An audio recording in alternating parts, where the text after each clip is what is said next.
Nobody expected this to happen. The federal courthouse in Manhattan became totally quiet as Janice Combs, Sean Diddy Combs' 83-year-old mother, was helped to the witness stand. Diddy, who had stayed calm during the trial, suddenly became tense. His lawyers looked at each other with worry. The government lawyers sat up taller in their chairs. This was the important moment that would change everything. If you just found our channel, please like and subscribe for full reports on big cases like this one. We give true, detailed news you can't get anywhere else. No one thought Diddy's own mother would speak in court. The room felt very nervous already during this tough day in court. Everyone watched the older woman as she slowly walked to the front until she promised to tell the truth. People in the courtroom gasped out loud. Even the judge looked surprised. No warning, no announcement, just Janice Combs, the woman who always supported her son through years of success and trouble,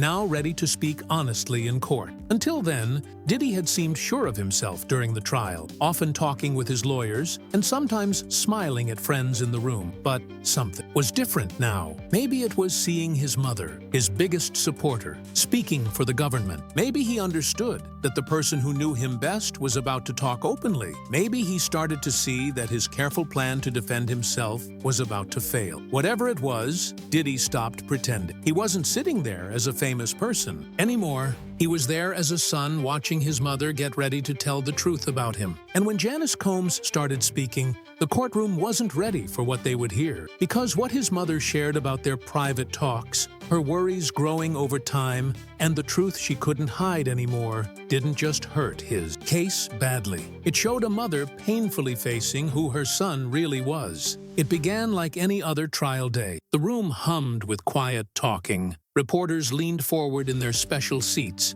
and lawyers whispered plans while waiting for court to start. But when the government lawyer said the United States calls Janice Combs, the room changed. You could hear the smallest sound. Some thought it was an error. Others thought it was a last-chance move. But how Janice Combs walked to the stand, her back straight, even though she was old, her eyes clear and strong, showed everyone this was real. The judge looked surprised, and Diddy, who had been looking at papers with his lawyers, suddenly seemed shocked. His face lost its color. His hands, which had been confidently turning pages, stopped moving. Janice Combs sat down at the witness stand without looking at anyone. She didn't even glance at her son, who was now staring at her with a look of shock and feeling betrayed. "Mrs. Combs, thank you for coming today," the government lawyer started. "I know this must be hard for you." Janice Combs nodded a little, staying. Very calm, considering the situation, the judge allowed it, and from that moment, the whole trial changed, because what Janice Combs would say wasn't part of any news story. It wasn't guesses from old workers or business partners. It was the story from the woman who raised him, who cheered his wins and protected him from critics for years. Diddy's lawyer quickly spoke against it, saying family talks are private, and Mrs. Combs's words would unfairly hurt him. The government lawyer argued that no law keeps talks between a mother and grown son secret, especially when they might be about crime. After a quick talk with the judge, he said no to the lawyer's protest and told Mrs. Combs to keep talking. The courtroom was completely silent. Reporters stopped typing, their fingers above the keys. Even the courtroom artists stopped drawing, pencils in the air. Diddy's family in the room looked shocked and confused, while the government team kept serious faces. Janice Combs fixed her glasses and looked right at the government lawyer. "I've been asked to talk about talks I've had with my son over the years, and about things I've seen that worried me. I'm here because I think the truth must come out, no matter how much it hurts." A quiet wave of noise moved through the courtroom. Diddy's main lawyer stood up to protest again, but Diddy himself pulled on his sleeve, making him sit down. It seemed like he already knew what was coming and had accepted hearing it. The government lawyer walked closer gently, clearly careful, about the woman's age and how hard this was for her. "Mrs. Combs, could you please tell the court about your relationship with your son?" Janice Combs took a deep breath and began to speak, her voice steady even now. The words she said next would change one of the biggest crime trials people remember forever. "I raised Sean alone after his father was killed when he was just a little boy," Janice Combs started. "I worked many jobs to take care of him, to give him chances I never had. I wanted him to be strong, to do well, to make something of himself. And he did that. He did better than anything I imagined for him. She talked about feeling proud watching her son go from helper to music boss, from maker to performer, from business starter to billionaire. Her face softened as she remembered his early days of big dreams and strong will. Sean always had charm, always led people. Even as a kid, he could make anyone believe anything. He had that special skill, she said, a small smile appearing for a second before disappearing. But at some point, something changed. She turned a bit toward the jury. Success came so fast, so huge. Suddenly, everyone agreed with him. Everyone wanted something from him. Everyone acted like he didn't have to follow the rules regular people do, and I saw him start to believe that too. The government lawyer gently asked her about the early 2000s, when Diddy's work was at its best. Janice Combs described how she started seeing worrying things in her son's action, his growing control over people near him, his huge anger, when questioned, his easy ignoring of limits. At first I told myself it was the stress, she explained. The music business is tough, and he dealt with so much. But then I started hearing stuff, seeing things when I visited his houses. Young women who seemed confused, workers who looked scared of him, rooms I couldn't go into. She remembered a specific visit to his Miami home in 2008. I showed up without telling him. Moms can do that, she said, getting a few nervous laughs from the room. There had been a party the night before. When I walked in, people were cleaning, but they seemed different. Not the normal after-party cleaning. They were gathering phones from different rooms. One young woman cried while a guard led her out. When Sean saw me, he got really mad that I hadn't called first. The government lawyer showed Mrs. Combs a picture. "Do you recognize this place?" She looked at it and nodded. "This is the pool house at Shaw's Los Angeles home. He turned it into what he called a studio around 2010, but he kept it very secret. I couldn't go in, which seemed strange to me. Before that, I could always go anywhere in his homes." She described how her worries grew over the years, how she tried to talk to her son about them. I asked questions. "Moms do that too," she said, her voice stronger now. But he would brush me off, tell me I didn't get how things worked in his world, that everything was agreed to, that it was just how the music business lived. The government lawyer asked about specific talks. "Did your son ever talk with you about women's claims against him?" Janice Combs nodded slowly. "Yes. When the first public claims started around 2017, I called him right away. Any mom would. I asked him straight if any of it was true. He told me they lied, that they wanted money, that this happens to all winning men in the business." She paused, clearly getting her strength. I believed him. I wanted to believe him. He was my son. "And did something happen to change that belief?" the government lawyer asked gently. "Yes," she answered, her voice getting softer. "In late 2023, after Cassie started her legal case, I asked him again. We were alone in his New York apartment. I told him I needed the truth. Not what his lawyers told him to say. Not what he told everyone else. Just the truth. Between a mother and her son." The courtroom was totally quiet as she kept talking. He was different that day. Tired, maybe. His act started to break. He didn't say everything, but he said something I can't forget. "Mom, you don't build what I've built by following everyone else's rules. Sometimes people get hurt. That's how business works." Her voice cracked a little for the first time. "That's not how I raised him. That's not business. That's not okay." While she said all this, Diddy sat very still, staring at the table. His lawyers wrote notes like crazy, sometimes leaning close to whisper. But Diddy himself seemed beyond their help, lost in hearing his mother's word. Janice Combs kept going, talking about how her worries got worse in early 2024, when the security video of Diddy hitting Cassie in a hotel hall came out. "I called him right after seeing that video. I was destroyed. That word doesn't even cover it. I asked him how he could do that. He told me it was a hard time in their relationship, that I only saw one moment without the full story, that he wasn't that person now." "Did you believe him?" the government lawyer asked. "No," she answered simply, "not anymore, because I had seen flashes of that anger myself over the years, never at me, but at workers, at business partners. The Shah in that video wasn't a stranger to me, and knowing that broke my heart." As her talking continued, she described realizing the claims against Her son showed a pattern too clear to ignore. She told about finding upsetting notes in his home office during a visit in early 2024. Lists of women's names with notes like handled and possible trouble next to them. When I asked him about it, he took the paper from me and said, "It was business. Nothing for me to worry about," she said. But the look on his face, I knew. As a mom, you know when your child hides something, even when they're grown. The government lawyer came closer with another thing to show. "Mrs. Combs, I'm showing you what we call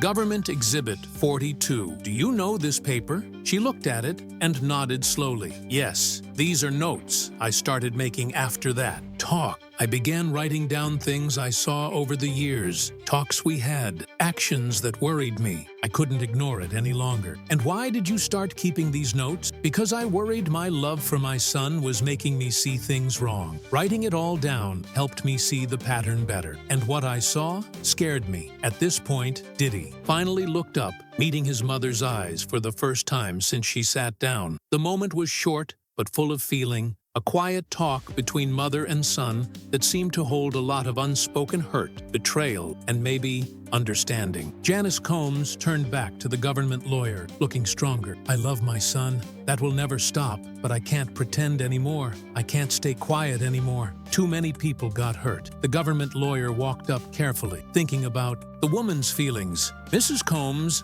I want to ask about a specific talk you had with your son in April this year after he got arrested, but before this trial started. Can you tell the court about that talk?" Janice Combs sat up straighter, like getting ready for the hardest part. "Yes, I visited Sean at the jail, just us two in a private room. They made special rules because of who he is." She kept going. "I told him I needed the whole truth before I could keep supporting him in public. I said, 'Sean, I'm your mother. I love you no matter what, but I need to know what I'm standing up for.'" The courtroom was completely silent as she told his answer. He stayed quiet a long time. Then he said, The truth is, I made a world where I made the rule, where what I wanted happened, where people either went along or got pushed out. Was it always right? No. Did people get hurt? Yes. But that's how power works, Ma. That's how it's always worked." She paused, taking a moment to calm herself. I asked him about the specific claim, parties, the recording, the drugs, the threats. I needed to hear him say no if it wasn't true. "And did he say no?"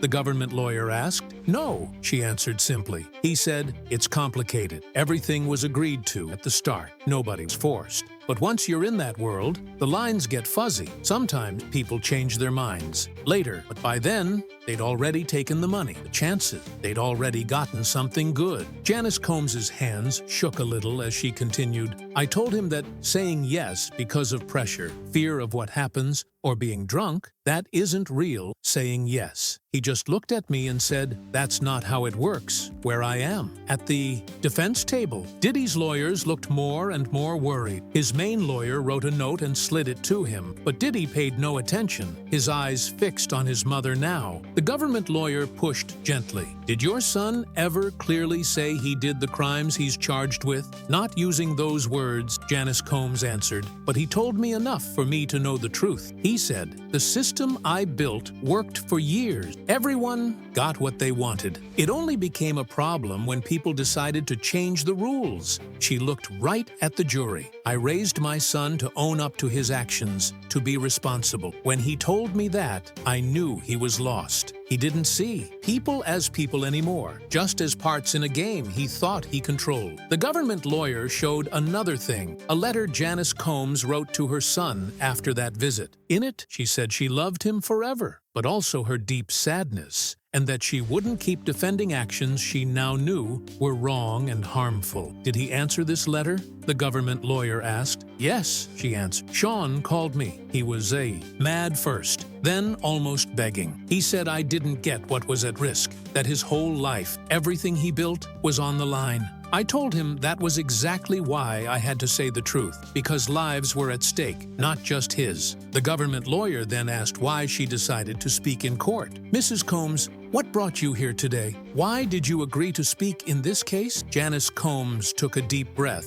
"Because the truth matters. Because taking responsibility matters. Because I raised my son to be better than this. And because I believe that real love, a mother's love, means wanting your child to face what they did so they can get better, not protecting them from what happens and watching them get worse. She looked at her son again, longer this time. I'm here because I love my son enough to tell the truth about him, even when that truth hurts. I'm here because the women who got hurt deserve someone to stand up and say their pain is real. And I'm here because Sean needs to know that no amount of money, fame, or power makes you better than basic human kindness. As she said this, something in Diddy finally broke. His shoulders dropped. His careful, confident look fell apart. For the first time since the trial started, he looked not like a powerful music boss, but like a son facing his mother's disappointment. Maybe the one judgment he never expected to face. The government lawyer thanked Mrs. Combs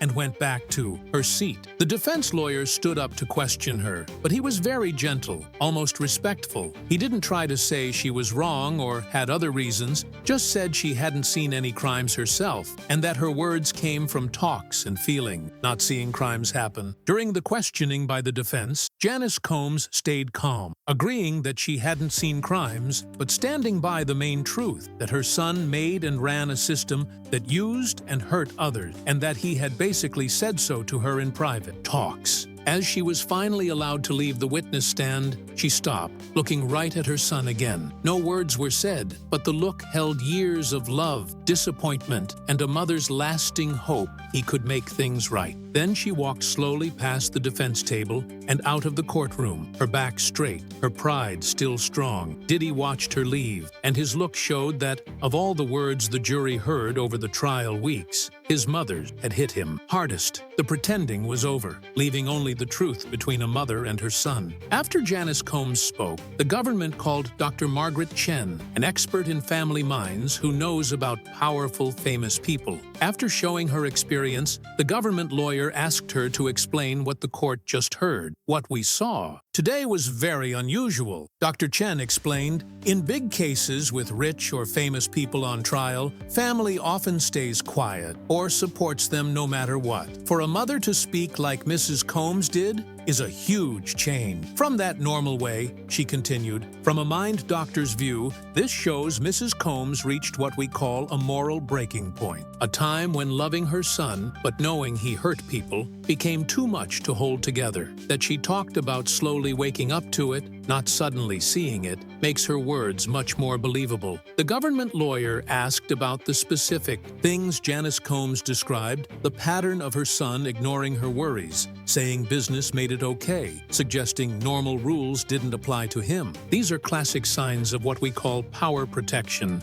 Dr. Chen explained, people with huge wealth, fame, and power often have people around who make them feel special and keep them safe from trouble. A mother is often the last person who can get through that protection because she knew the person before the power, before the money. She talked more about how Diddy's reported words to his mother showed a view shaped by years of people acting like his actions were normal or hiding them. When Mr. Combs supposedly told his mother that's how power works, he was sharing a belief likely backed up many times in his career. The government lawyer showed parts of Janice Combs's notes on the courtroom screens. Dr. Chen, what do you think about how Mrs. Combs's thoughts changed over time? After reading the notes from 2008 to 2024, Dr. Chen pointed out how the mother's early hopeful thoughts slowly became worried notes ending with clear writing about scary pattern. What stands out here is how consistent the actions Mrs. Combs wrote about were, even as her thoughts about them changed. Dr. Chen noticed early notes show her blaming scary moments on stress, work pressure, or one-time bad choices. Later notes show her seeing the same actions as part of a pattern of control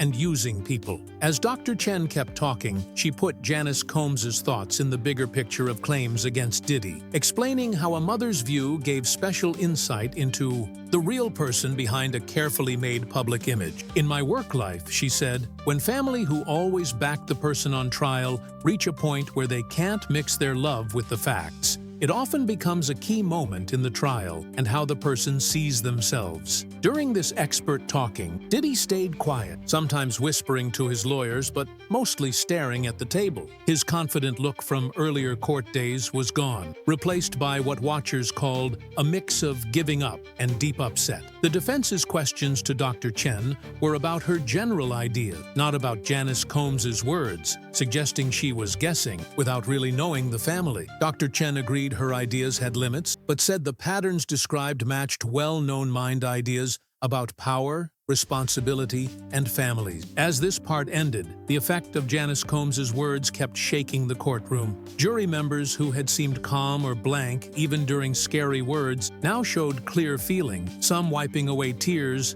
others writing lots of notes, all seeming to feel the weight of a mother speaking against her own son. When court started again after a short break, the feeling had changed a lot. People near the defense team said Diddy had barely talked during the break, refusing to discuss plans with his lawyers. The government team, though, seemed to be changing their plan. Because of the morning's strong words, Judge Arun Subramanian asked both law teams, "After this morning, does either side want to ask for anything before we keep going?" Diddy's main lawyer stood. "Your Honor, the defense asks for a short break to talk with our client and rethink our position." This was strange. To ask at this trial stage after weeks, the government lawyer disagreed, saying a delay would break the jury's focus and maybe hurt the government's case. After thinking, the judge gave a short break until next morning, telling the jury to return at 9. As court closed for the day, reporters rushed to write stories with headlines like "Mother's Words Rock Diddy Trial" and "Janice Combs Speaks Out Against Son." Law experts everywhere debated the word's effect, most saying it was a likely deadly hit to the defense. When court started next morning, the room was even more packed, with people lining up before sunrise hoping for seats. The air felt electric. As the judge sat down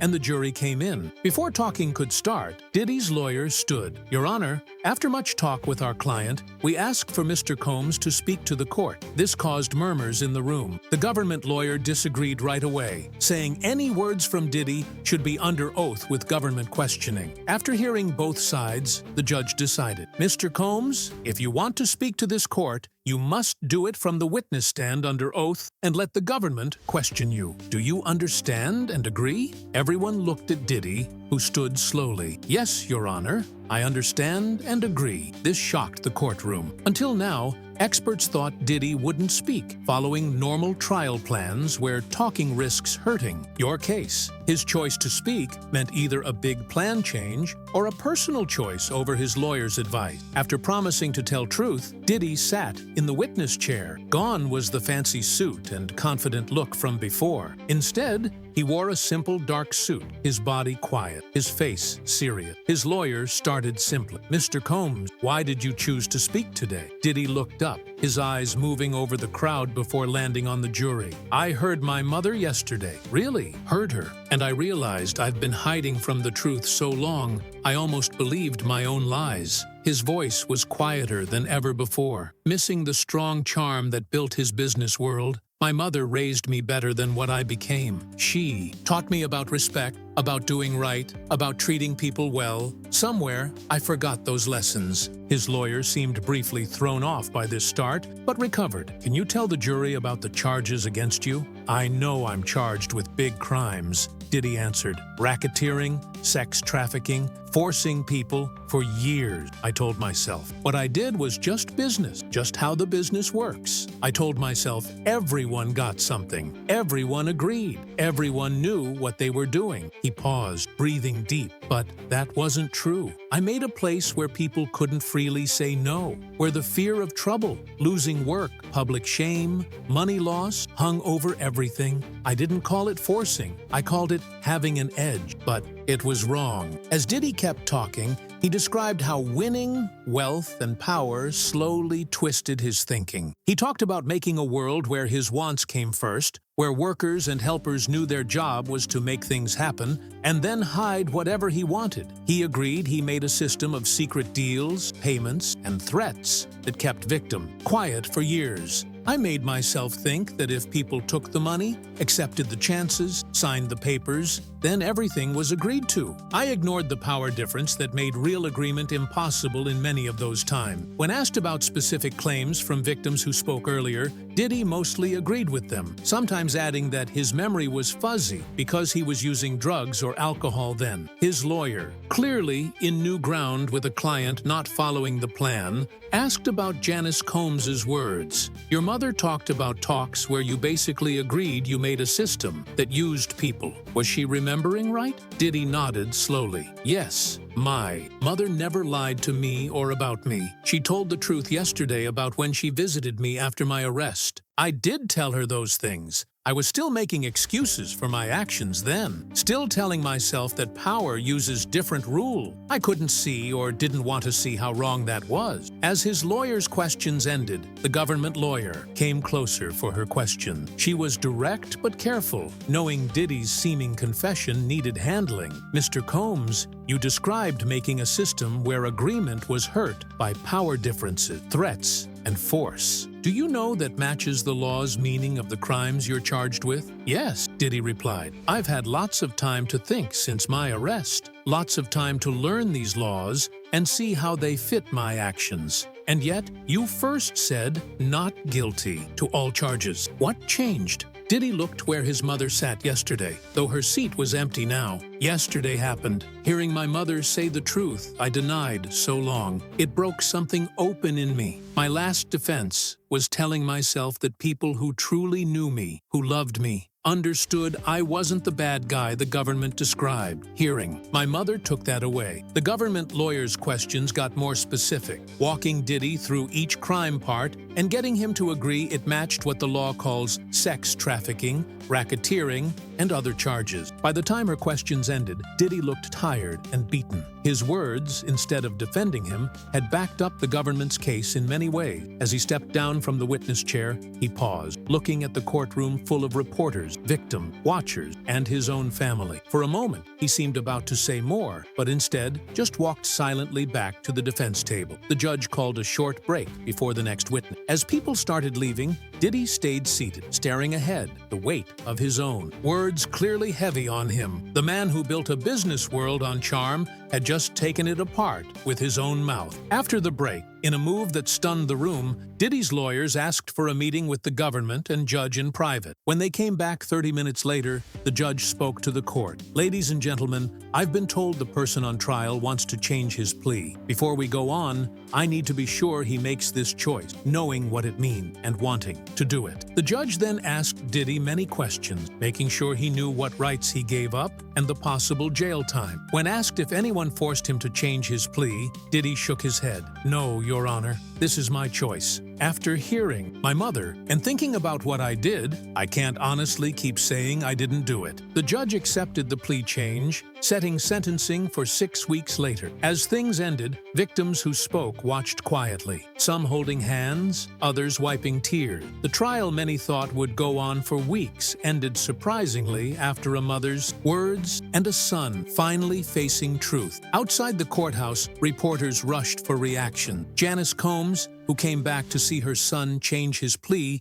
said a short thing. Today is hard, but needed. I love my son forever. That won't change. But love without truth isn't real love at all. I hope this starts healing for Shah, for those he hurt, and for our family. As Diddy was led from court in custody, his last public look before sentencing, he looked nothing like the music boss who built a billion-dollar world. He looked like what he finally admitted being, a man who misused his power and now faced what happens next. When Sean Diddy Combs changed his plea to guilty, he didn't look like someone who lost in court. He looked like someone who finally found some peace in the truth. The courtroom stayed quiet, taking in the surprise. Even the judge seemed briefly stuck before going back to his job to handle the plea. Some jury members, now free without deciding, had tears. And Diddy, for the first time since arrest, looked like a weight was gone. Not the weight of what he did, but the weight of denying it for so long. Diddy didn't talk to reporters after. He was taken straight to jail. where he'd stay until sentencing. His law team gave a short note. Mr. Combs takes responsibility. He asks for family privacy now and feels deep regret for those he hurt. But outside court, the world was just starting to react. The music world, which first answered Diddy's arrest with careful words about letting the law work, now faced his confession. Record companies said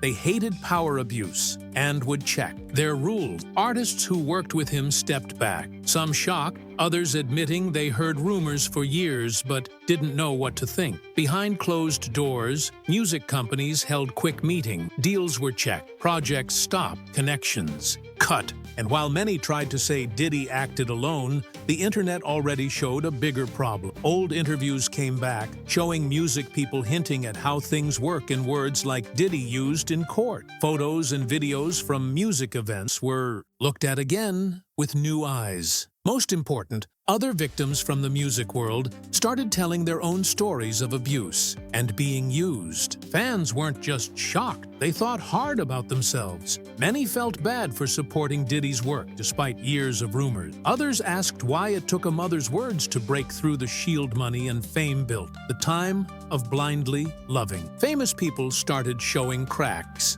At the sentencing 6 weeks later, Janice Combs was there in the front row. She watched as several victims gave powerful talks about how Diddy's actions hurt their work, their trust, and how they felt about themselves. When asked to speak before sentencing, Diddy spoke to the court. "I want to say sorry to everyone I hurt by my action, to the women who trusted me and I broke that trust, to the workers and helpers I pulled into my actions, to my kids who now live with their father's mistakes, and to my mother who taught me better than how I lived," he continued, his voice steady but humble. "I can't fix the harm I caused. I can only admit it.